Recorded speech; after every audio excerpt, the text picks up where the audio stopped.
ଶ୍ରୀମଦ୍ ଭଗବଦ୍ ଗୀତା ଚତୁର୍ଦଶ ଅଧ୍ୟାୟ। ଶ୍ରୀ ଭଗବାନ କହିଲେ, ସମସ୍ତ ଜ୍ଞାନ ମଧ୍ୟରୁ ଉତ୍କୃଷ୍ଟ ଏହି ପରମାତ୍ମା ଜ୍ଞାନ କଥା ପୁନର୍ବାର କହିବା, ଯାହାକୁ ଜାଣି ସମସ୍ତ ମୁନିମାନେ ସଂସାର ବନ୍ଧନରୁ ମୁଖ୍ୟ ଲାଭ କରିଛନ୍ତି। ଏହି ଜ୍ଞାନକୁ ଆଶ୍ରୟ କଲେ ସାଧକ ଆମ୍ବସ୍ୱର ପ୍ରାପ୍ତ ହୋଇ ସୃଷ୍ଟି ସମୟରେ ବା ପ୍ରଳୟ ସମୟରେ ବ୍ୟତୀତ ହୁଅନ୍ତି ନାହିଁ। ହେ ଭାରତ, ମହତ୍ ବ୍ରହ୍ମ ତହିଁ ବିଶାଳ ପ୍ରକୃତି ଆମ୍ବର ଗର୍ଭାଧାନ ସ୍ଥାନ ଅଟେ। ଆମ୍ବେ ତହିଁର ଗର୍ଭାଧାନ ଅର୍ଥାତ୍ ବୀଜ ବପନ କରୁ, ସେ ଗର୍ଭରୁ ସମସ୍ତ ପ୍ରାଣୀଙ୍କର ଉତ୍ପତ୍ତି ହୁଏ। ହେ କୌନ୍ତେୟ, ମନୁଷ୍ୟାଦି ସମସ୍ତ ଯୋନିରେ ଯେଉଁ ସବୁ ଜୀବ ଉତ୍ପନ୍ନ ହୁଅନ୍ତି, ସେମାନଙ୍କର ପ୍ରକୃତି ମାତା ଅଟନ୍ତି ଓ ଆମ୍ଭେ ଜୀବନଦାତା ପିତା ଅଟୁ। ହେ ମହାବାହୁ, ପ୍ରକୃତିରୁ ଜାତ ସତ୍ତ୍ୱ ରଜ ତମ ଏ ଗୁଣତ୍ରୟ ଅବିନାଶୀ ଜୀବକୁ ଦେହରେ ବନ୍ଧନ କରନ୍ତି। ହେ ନିଷ୍ପାପ ଅର୍ଜୁନ, ସେ ଗୁଣମାନଙ୍କ ମଧ୍ୟରେ ନିର୍ମଳ ହେତୁ ସତ୍ୱଗୁଣ ଜୀବାତ୍ମାକୁ ସୁଖ ଓ ଜ୍ଞାନ ଇଚ୍ଛାରେ ଆବଦ୍ଧ କରେ। ହେ କୌନ୍ତେୟ, ତୃଷ୍ଣା ଓ ଆସକ୍ତିର ଉତ୍ପାଦକ ରଜଗୁଣକୁ ଅନୁରାଗ ସ୍ୱରୂପ ବୋଲି ଜାଣ, ତାହା କର୍ମାସକ୍ତି ଦ୍ୱାରା ଜୀବାତ୍ମାକୁ ବନ୍ଧନ କରେ।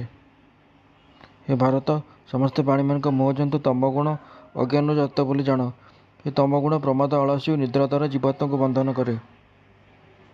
ହେ ଭାରତ, ସତ୍ୱଗୁଣ ସୁଖରେ, ରଜଗୁଣ କର୍ମରେ, ତମଗୁଣ ଜ୍ଞାନର ଆବରଣ ସୃଷ୍ଟି କରି ପ୍ରମାଦ ଓ ଅଳସ୍ୟ ଆଦିରେ ଜୀବକୁ ବନ୍ଧନ କରେ।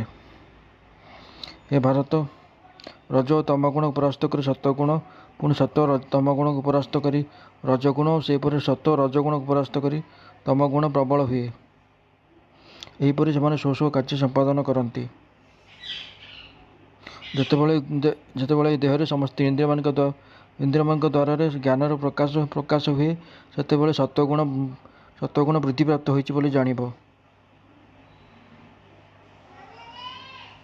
ହେ ଭରତ ଶ୍ରେଷ୍ଠ ଅର୍ଜୁନ, ରଜଗୁଣ ବୃଦ୍ଧି ହେଲେ ଲୋଭ, କର୍ମ ଆଳସ୍ୟର ଉଦ୍ୟମ ପ୍ରଭୃତି ଅଶାନ୍ତି ଆଉ ଅଭିଳାଷ ଏମାନେ ଜାତ ହୁଅନ୍ତି। ହେ କୁରୁନନ୍ଦନ, ତମଗୁଣ ବୃଦ୍ଧି ହେଲେ ବିବେକଭ୍ରଷ୍ଟ, ଅପ୍ରବୃତ୍ତି, ପ୍ରମାଦ ଓ ମୋହ ଏମାନେ ଜାତ ହୁଅନ୍ତି। ସତ୍ୱଗୁଣ ବୃଦ୍ଧି ହେଲେ ଯେତେ ଦେହଧାରୀ ମୃତ୍ୟୁ ପ୍ରାପ୍ତ ହୁଅନ୍ତି, ତେବେ ଉତ୍ତମ ଅର୍ଥାତ୍ ହିରଣ୍ୟଗର୍ଭଙ୍କ ଉପାସକମାନଙ୍କର ନିର୍ମଳ ସ୍ଥାନକୁ ପ୍ରାପ୍ତ ହୁଅନ୍ତି। ରଜଗୁଣ ବୃଦ୍ଧି ହେବା ସମୟରେ ଦେହତ୍ୟାଗ କଲେ ମନୁଷ୍ୟ ଯୋନିରେ ଓ ସେହିପରି ତମଗୁଣ ବୃଦ୍ଧି ହେବା ସମୟରେ ମୃତ ହେଲେ ପଶୁ ପ୍ରଭୃତି ଯୋନିରେ ଜାତ ହୁଅନ୍ତି। ସତ୍ୱକର୍ମର ଫଳ ନିର୍ମଳ ସୁଖ, ରଜକର୍ମର ଫଳ ଦୁଃଖ ଓ ତାମସ କର୍ମର ଫଳ ଅଜ୍ଞାନ ବୋଲି ମହର୍ଷିମାନେ କହିଅଛନ୍ତି। ସତ୍ୱଗୁଣରୁ ଜ୍ଞାନ, ରଜଗୁଣରୁ ଲୋଭ, ତମଗୁଣରୁ ପ୍ରମାଦ ଓ ମୋହ ଅଜ୍ଞାନ ଏମାନେ ଉତ୍ପନ୍ନ ହୁଅନ୍ତି। ସତ୍ୱଗୁଣଯୁକ୍ତ ଲୋକମାନେ ସ୍ୱର୍ଗାଦି ଊର୍ଦ୍ଧ୍ୱଲୋକକୁ ଗମନ କରନ୍ତି। ରଜଗୁଣୀମାନେ ମର୍ତ୍ତ୍ୟଲୋକରେ ଅବସ୍ଥାନ କରନ୍ତି ଏବଂ ନିକୃଷ୍ଟ ଦ୍ରବ୍ୟ ଦ୍ୱାରା ତମଗୁଣୀମାନେ ଅଧୋଗତିକୁ ପ୍ରାପ୍ତ ହୁଅନ୍ତି। ଯେତେବେଳେ ଜୀବ ଗୁଣ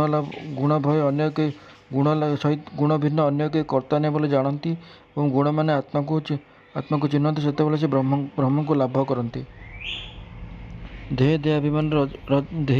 ଦେହାଭିମାନର ବୀଜସ୍ୱରୂପ ଏହି ଗୁଣତ୍ରୟକୁ ଅତିକ୍ରମ କଲେ ଜନ୍ମ, ମୃତ୍ୟୁ ଓ ଜରାଜନିତ ଦୁଃଖରୁ ମୁକ୍ତ ହୋଇ ମୋକ୍ଷ ଲାଭ କରନ୍ତି। ଅର୍ଜୁନ କହିଲେ, ପ୍ରଭୁ, କି ଲକ୍ଷଣ ଦ୍ୱାରା ତ୍ରିଗୁଣ ଅତିକ୍ରମ କରିଥିବା ବ୍ୟକ୍ତି ଚିହ୍ନିତ ହୁଅନ୍ତି ଓ ତାଙ୍କର ଆଚରଣ କିପରି ଏବଂ ସେ କି ଉପାୟରେ ଏହି ତ୍ରିଗୁଣକୁ ଅତିକ୍ରମ କରନ୍ତି? ଶ୍ରୀ ଭଗବାନ କହିଲେ, ପାଣ୍ଡବ, ପ୍ରକାଶ, ପ୍ରବୃତ୍ତି ଓ ମୋହ ସ୍ୱୟଂ ଉପସ୍ଥିତ ହେଲେ ଯେଉଁ ବ୍ୟକ୍ତି ଦ୍ୱେଷ କରନ୍ତି ନାହିଁ କି ବିଗୃହୀତ ହେଲେ ଇଚ୍ଛା କରନ୍ତି ନାହିଁ, ସେ ବ୍ୟକ୍ତି ଗୁଣାତୀତ ଅଟନ୍ତି। ଶ୍ରୀ ଭଗବାନ କହୁଛନ୍ତି, ହେ ଅର୍ଜୁନ, ସତ୍ୱଗୁଣର କାର୍ଯ୍ୟରୂପ ପ୍ରକାଶ, ରଜଗୁଣର କାର୍ଯ୍ୟରୂପ ପ୍ରବୃତ୍ତି ଅର୍ଥାତ୍ କର୍ମାସକ୍ତି ଏବଂ ତମଗୁଣର କାର୍ଯ୍ୟରୂପ ମୋହ ଏମାନେ କୌଣସି କାରଣବଶତଃ ଆପଣ ଚାହିଁ ପ୍ରବୃତ୍ତ ହେଲେ, ଯେ ବ୍ୟକ୍ତି ଏଥିରେ କାଳେ ଦୁଃଖ ଜାତ ହେବ ଏହି ଭୟରେ ତହିଁ ପ୍ରତି ଦ୍ୱେଷ ଅର୍ଥାତ୍ ଶତ୍ରୁତା କରନ୍ତି ନାହିଁ ଏବଂ ସେହି ପ୍ରକାଶ, ପ୍ରବୃତ୍ତି ଓ ମୋହ ପ୍ରଭୃତି କାର୍ଯ୍ୟମାନ ଅନିତ୍ୟ ଥିବାରୁ ଆପଣ ଚାହିଁ ନିବୃତ୍ତ ହେଲେ, ଯେ ବ୍ୟକ୍ତି ସୁଖ ପାଇବା ଇଚ୍ଛାରେ ସେସବୁ ଇଚ୍ଛା କରନ୍ତି ନାହିଁ, ସେ ବ୍ୟକ୍ତି ଗୁଣାତୀତ ଅଟନ୍ତି।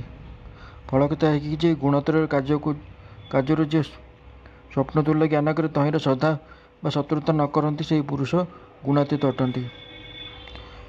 जे ବ୍ୟକ୍ତି ଉଦାସୀନ ଅପରିଚିତ ଗୁଣମାନେ ଯାହାକୁ ପରିଚାଳିତ କରିପାରନ୍ତି ନାହିଁ, ଏମାନେ ନିଜ କାର୍ଯ୍ୟରେ ଲାଗିଅଛନ୍ତି। ଏପରି ଜ୍ଞାନ କରି ଯେ ଧୀର ଭାବରେ ଅବସ୍ଥିତ କରନ୍ତି, ସେ ଗୁଣାତୀତ ଅଟନ୍ତି। ଯେ ଗୁଣ ଯେ ସୁଖ ଓ ଦୁଃଖର ସମାନ ଆତ୍ମାରେ ଅବସ୍ଥିତ, ମୋହ ଲୋଷ୍ଟ୍ର ପଥର ଓ ସୁବର୍ଣ୍ଣରେ ସମବୁଦ୍ଧି ଅଟନ୍ତି, ସମବୁଦ୍ଧି ଜ୍ଞାନ କରନ୍ତି ଓ ଅପ୍ରିୟ ପଦାର୍ଥରେ ସମ୍ଭାବ ସମ୍ପନ୍ନ, ଧୀର ଏବଂ ନିଜର ନିନ୍ଦା ଓ ପ୍ରଶଂସାରେ ସମାନ ଭାବ ରଖନ୍ତି, ସେ ଗୁଣାତୀତ ଅଟନ୍ତି।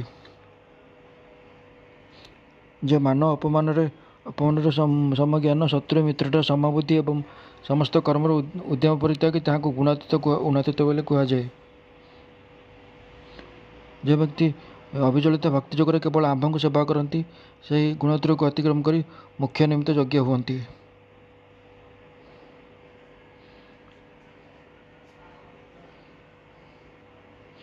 ଯେହେତୁ ଆମେ ବ୍ରହ୍ମଙ୍କର ନିତ୍ୟ ମୋକ୍ଷର ଅକ୍ଷୟ ଧର୍ମର ଏବଂ ଅଖଣ୍ଡିତ